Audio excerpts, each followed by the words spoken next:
முத்துவதில் எப்படி மரணத்தில் மனித நிலை பற்றி வருகிறது அப்படின்னு கேள்வி கேட்குறீங்களா? மரண நித்திரையின் ஆசீர்வாதங்கள், blessings of the sleep of death. இந்த முத்துவதில் வெளிப்படுத்தல் 14ஆம் அதிகாரம் 6 முதல் 13 வரை முத்துவது 13ஆம் வசனம் சொல்லுது பாருங்க. முத்துவதை விசுவாசித்து அதன்படி வாழ்ந்து கர்த்தருக்குள் மரிக்கிறவர்கள் பாக்கியவான்கள். கடைசிகால பாக்கியவான்கள் யார்? ஆண்டு சொல்லியிருக்கிறபடி முத்துவது என்ன சொல்லுது? 10 கட்டளைப்படி 7ஆம் நாள் ஓய்வு நாளை ஆசரிக்க வேண்டும், பாபிலோனை விட்டு வெளியே வர வேண்டும், தேவனுடைய முத்திரையை தரித்துக் கொள்ள வேண்டும். சரிங்களா? இதான் முத்துவது. கர்த்தருடைய பரிசுத்தவான்களின் மரணம் அவர் பார்வைக்கு அருமையானது என்று சங்கீதம் 116:15 வாசிக்கிறோம். அதனால தான் வெளிப்படுத்தல் 14:13 இது முதல் என்ற வார்த்தை வருகிறது. என்ன இது முதல்? கர்த்தருக்குள் கர்த்தருடைய பிள்ளையாய் கடைசி கால முக்கிய தூதான முத்தூதன்படி வாழ்ந்து மரிப்பதே ஆசீர்வாதம். இரண்டாவது பாருங்க, இன்னொரு பாக்கியம் என்ன அப்படின்னா, கர்த்தருக்குள்ளான மரணமே பரலோக இளைப்பாறுதல்.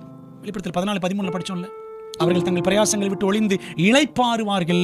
கர்த்தருக்குள்ளாக மரிப்பதுதான் பரலோக இளைப்பாறுதல், மெய்யான இளைப்பாறுதல். மூன்றாவது ஆசீர்வாதம், தேவனின் பிள்ளைகள் ஒருவேளை 2ஆம் வருகைக்கு முன் மரிக்க நேரிட்டாலும், வெளிப்படுத்தல் 14:13 முத்துவது முடியுது.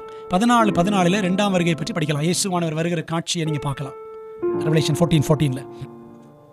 அப்ப 13ஆம் வசனத்தில் முத்துவதை விசுவாசித்து மரிக்கிற கர்த்தருடைய பிள்ளைகள் பாருங்களேன். 2ஆம் வருகைக்கு முன் தேவனுடைய பிள்ளைகள் மரிக்க நேரிட்டாலும் அதுவும் தேவனுடைய இரக்கம்தான் என்பதில் சந்தேகமே கிடையாது.